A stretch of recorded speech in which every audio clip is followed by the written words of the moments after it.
Welcome friends. तो दोस्तों आज है 11 सितंबर 2021 और आज एग्ज़ाम हुआ है LNMU BA part third English honours paper 8 का।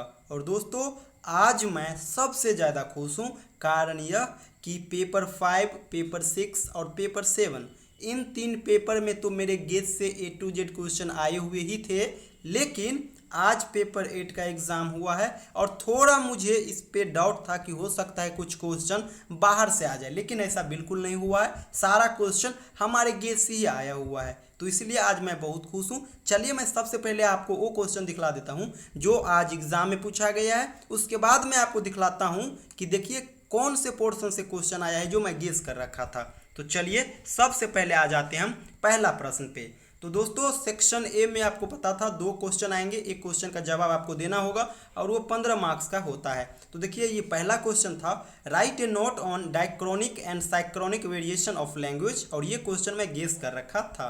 अगला क्वेश्चन इसी में और करके है ग्रीम्स लॉ। मैं आपको बार बार कहता था कि एक बार ग्रीम्स लॉ आता है तो एक बार वर्नर्स लॉ आता है, तो इस बार ग्रीम्स लॉ आएगा ही, मैं आपको बार बार कहता था और ये आया। तो ये था पहला प्रश्न का अथवा वाला पोर्शन। अब देखिए यहाँ पे आया हुआ है लिंग्विस्टिक से क्वेश्चन। मैं आपको करवाया था कि लिंग्विस्टिक को आप ढंग से पढ़ लेना। लिंग्विस्टिक के ब्रांच से आ सकते हैं क्वेश्चन, स्कोप से आ सकते हैं, तो इस प्रकार से तमाम क्वेश्चन आ सकते हैं लिंग्विस्टिक से। तो ये भी मैं आपको गेस कराया था। इसी में और करके आया हुआ है स्पीच मैकेनिज्म, है ना, स्पीच मैकेनिज्म। ये मैं गेस नहीं किया हुआ था, फिर भी कोई दिक्कत नहीं, लिंग्विस्टिक तो मैं कराया था, यहाँ से आपको बन गया होगा सवाल। आगे चलते हैं और ये देखिए अगला पहला क्वेश्चन है इसी में तीसरा में, define morphology, discuss the different types of morphemes. देखिए मैं आपको मॉर्फिम्स बड़ा डिटेल में कराया था, तो यहाँ पे कुछ आपको करना नहीं था, बस सिंपल सा मॉर्फोलॉजी को आपको डिफाइन करना था। और उसके बाद मेन क्वेश्चन जो था ना वो था डिफरेंट टाइप्स ऑफ मॉर्फिम्स। उसके बाद आपको मॉर्फिम्स के बारे में बताना था कि मॉर्फिम्स 2 प्रकार के होते हैं, बॉन्ड मॉर्फिम्स, फ्री मॉर्फिम्स। फिर फ्री मॉर्फिम्स के बहुत प्रकार होते हैं, बॉन्ड मॉर्फिम्स के भी प्रकार होते हैं, उस प्रकार में भी प्रकार होते हैं, यानी इसको केवल आपको डिफाइन करना था, बाद बाकी सारा क्वेश्चन मॉर्फिम्स से था। और मॉर्फिम्स मैं बड़ा डिटेल में कराया था। उसके बाद देखिए टीजी ग्रामर, मैं आपको बार बार कहता था कि टीजी ग्रामर आएगा और यही हुआ है, टीजी ग्रामर आया हुआ है ना, ट्रांसफॉर्मेशनल जनरेटिव ग्रामर। उसके बाद चलते हैं चौथा प्रश्न पे। चौथा प्रश्न में आप देख सकते हो ये और ये, इसको आपको बोला था डिफाइन करने के लिए और एग्जाम्पल के साथ। और इसी को देखिए बोला गया right a note on semantic relationship among sentence, right a note on semantic relations among sentence. और एक चीज़ आप देखे होंगे जो मैं आपको PDF प्रोवाइड किया था, उसमें आपको मैं डिटेल में बताया था कि सिमेंटिक रिलेशन में जो है ना, सिमेंटिक रिलेशन में ही हम ये सभी को पढ़ते हैं, हाइपोनिमी को, सिनोनिमी को, और तो उसके बाद होमोफोनी को, एंटोनिमी को, इस सभी को हम सिमेंटिक रिलेशन में ही हम पढ़ते हैं। तो बात समझिए ये क्वेश्चन में बिल्कुल डिफरेंस नहीं है, बिल्कुल 0% का डिफरेंट इसमें है, कारण कि हमें सिमेंटिक रिलेशन में भी यही सब पढ़ना होता है, इसके 1-2 और एक्स्ट्रा पढ़ना होता है, एंटोनिमी हो गया, पॉलिसमी हो गया, वो सभी पढ़ना होता है। तो या तो इसको दीजिए या इसको। अगर आप लोग केवल सिमेंटिक के ऊपर ही लिखे होंगे कि सिमेंटिक्स क्या है, इसके कितने प्रकार है, फिर भी आपको अच्छा खासा मार्क्स आएगा। क्यों? क्योंकि सिमेंटिक से रिलेटेड ही आप आंसर दिए हो। चलते हैं 5वां प्रश्न पे, ये आपका था चौथा प्रश्न। अब चलते हैं 5वां प्रश्न पे। दोस्तों 5वां प्रश्न जो आया था ये आया था, आपको पता ही होगा, आपके पास टोटल 8 ऑप्शन होते हैं। इस 8 ऑप्शन में से आपको केवल 4 पे ही नोट लिखना होता है और वो चारों 5-5 मार्क्स करके होते हैं, यानी 20 मार्क्स करके। और सबसे अच्छा बात यह है कि A to Z हमारे गेस से यही सब मैं करा रखा था, इसके अलावा कुछ नहीं।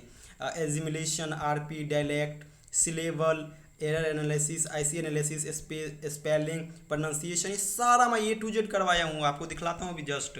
और उसके बाद 6ठा नंबर क्वेश्चन था, और ये 6ठा नंबर क्वेश्चन में आपको ट्रांसक्राइब था, फोनेटिक्स ट्रांसक्रिप्शन जो कहते हैं, इससे क्वेश्चन था। इसके लिए मैं जो आपको PDF प्रोवाइड किया था उसको अगर आप डीप से पढ़े हुए होंगे, वीडियो जो प्रोवाइड किया था एक आधे 45 मिनट का, अगर उसको ढंग से देखे होंगे तो आपको एक भी सवाल नहीं छूटा होगा, क्योंकि क्वेश्चन सब। और दूसरी बात यह है कि इसमें से जो क्वेश्चन आया हुआ है उसमें से 4-5 तो एग्जैक्ट वही क्वेश्चन है जो मैं आपको जो PDF में प्रोवाइड किया हूँ, उस PDF में एग्जाम्पल के तौर पे मैं लिया था।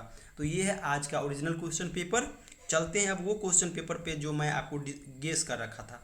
तो देखिए ये प्रश्न मैं ग्रुप ए के लिए करा था। तो देखिए यहाँ पे देख रहे हैं ग्रीम्स लॉ आया हुआ है। उसके बाद diachronic and synchronic study of language, ये मैं गेस कर रखा था। फिर चलिए आगे चलते हैं। इसके बाद देखिए मैं यहाँ पे कराया था व्हाट इज लिंग्विस्टिक, यानी लिंग्विस्टिक वाला पोर्शन आपको यहाँ से कवर हो गया होगा। उसके बाद हम चलते हैं, देखिए गौर से देखिएगा, ट्रांसफॉर्मेशनल जनरेटिव ग्रामर देख रहे हैं। आप लोग सोच रहे होंगे कि बहुत सारा गेस है, बिल्कुल गेस नहीं ज़्यादा है। क्यों? टीजी ग्रामर में ही हम फ्रेज स्ट्रक्चर रूल पढ़ते हैं, टीजी ग्रामर में ही हम सरफेस स्ट्रक्चर और डीप स्ट्रक्चर पढ़ते हैं, तो कोई दिक्कत नहीं। और उसके बाद देखिए मॉर्फिम, आपको morpheme discuss various types of morphemes, और मॉर्फिम्स को बड़ा डिटेल में यहाँ पे हम बताए हैं पीडीएफ में।